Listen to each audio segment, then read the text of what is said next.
Welcome to MojoPlays, and today we're looking at video game villains who surprised players with an intense final form. I'll teach you the truth of your minuscule existences.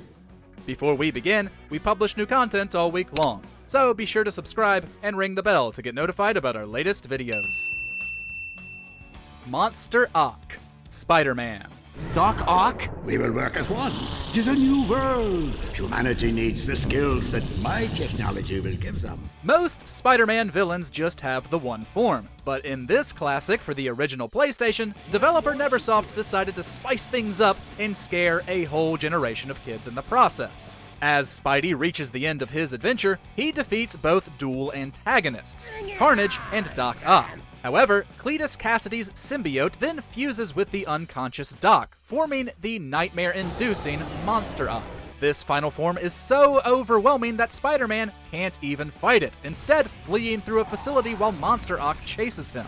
It may not look like much now, but the horrifying design and chase structure left an immense impact on those who played it.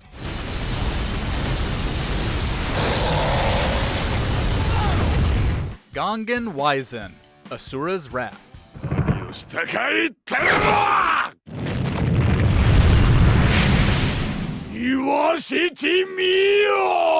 Capcom's Asuras Wrath is one of the studio's more over-the-top releases, which is both saying quite a lot and very obvious from the get-go. It follows the demigod Asura, who seeks vengeance against his former allies for murdering him thousands of years ago. And first up on the chopping block is Wyzen. After pummeling the boss, who's already twice Asura's size, he turns to stone and grows to the size of a mountain, becoming Vajra Wyzen. You might think that's insane, but then he does it again. Larger even than the planet Asura stands on, Gongan Wyzen is a testament to this game's ability to escalate.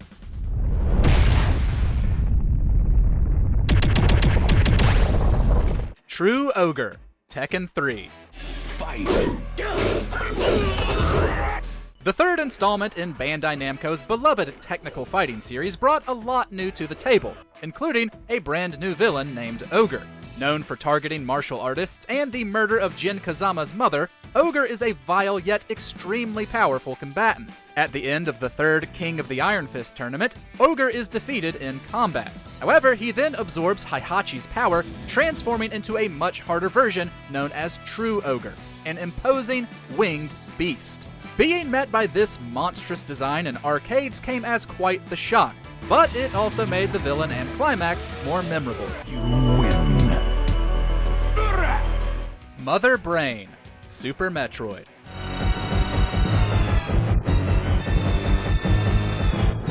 Appearing as the main villain and final boss of both the original game and Super Metroid, Mother Brain's design is fairly simple. Basically, a big brain in a jar. But at the end of the SNES entry, we get a surprising new look. After laying waste to her the same way as the original, Mother Brain rises once again with a new, disturbing, biomechanical body, now towering over Samus. As an added bonus, with wide eyes and a gaping, sharp-toothed maw, the brain itself had kids shaking in their spacesuits. Which is fitting because this phase is incredibly tough compared to the first. Mother Brain's final form is now an iconic moment, for good reason.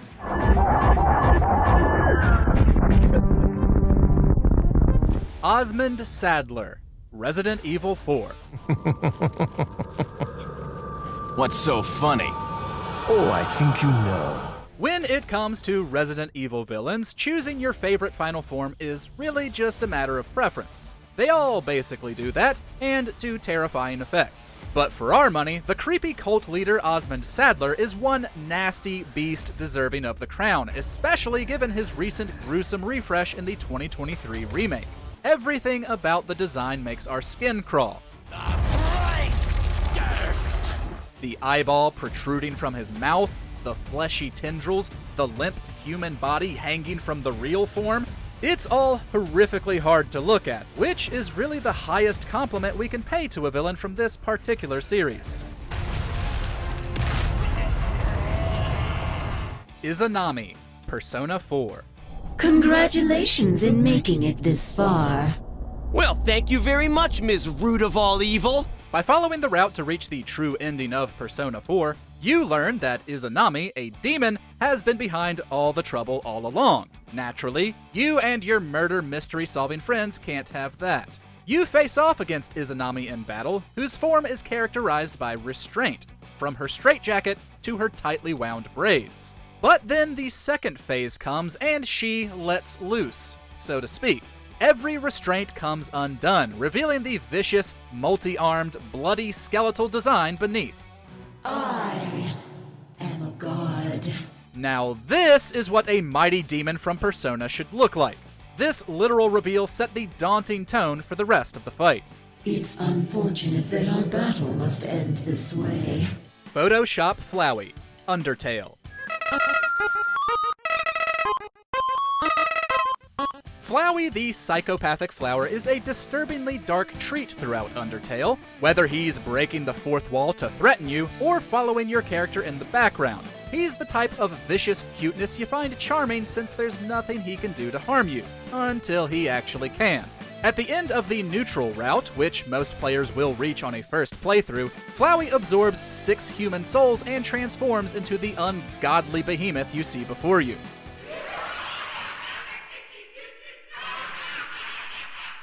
Photoshop Flowey is a total barrage of chaotic design, and we mean that in the best way possible. The flashing faces on the TV and distorted human features, mixed with robotic and plant-like qualities, it's a great design for this type of villain, in a game as odd as Undertale.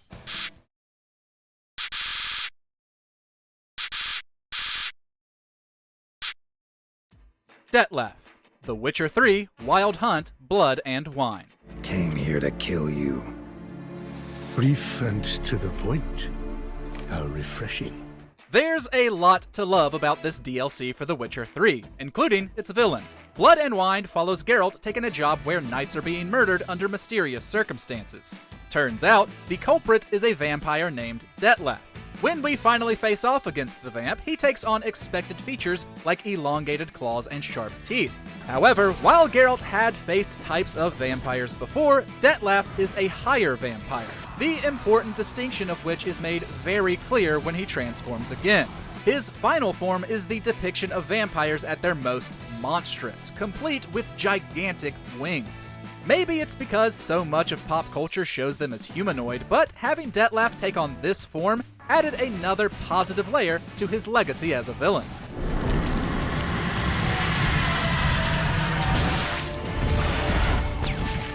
Ganon, The Legend of Zelda, Ocarina of Time.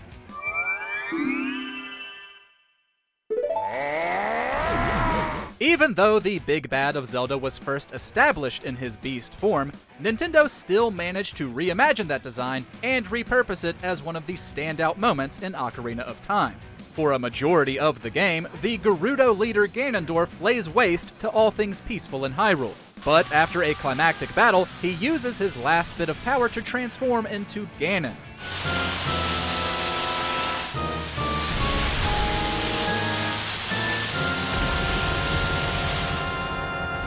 Gone was the somewhat silly pig wizard from previous appearances, replaced by something far more imposing. A towering height, huge tusks, dual blades, and eyes that shone with hatred through the darkness. Nintendo wanted to intimidate us, and it surely did. Safer Sephiroth, Final Fantasy VII.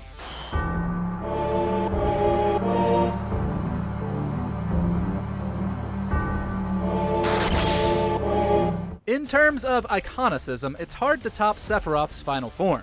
Final Fantasy VII has a lot of features that give it legendary status. Among them, the cruelty of its villain inspiring undying hatred. When the long journey reaches its conclusion and players face off against him, he first takes on a form befitting his monstrous acts. However, his final form, Safer Sephiroth, is strangely ethereal.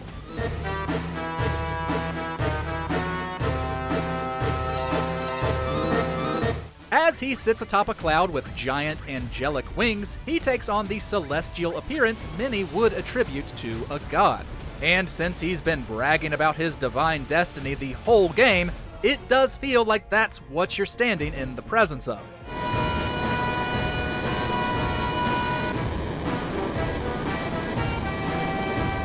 What's your favorite final form of a video game villain?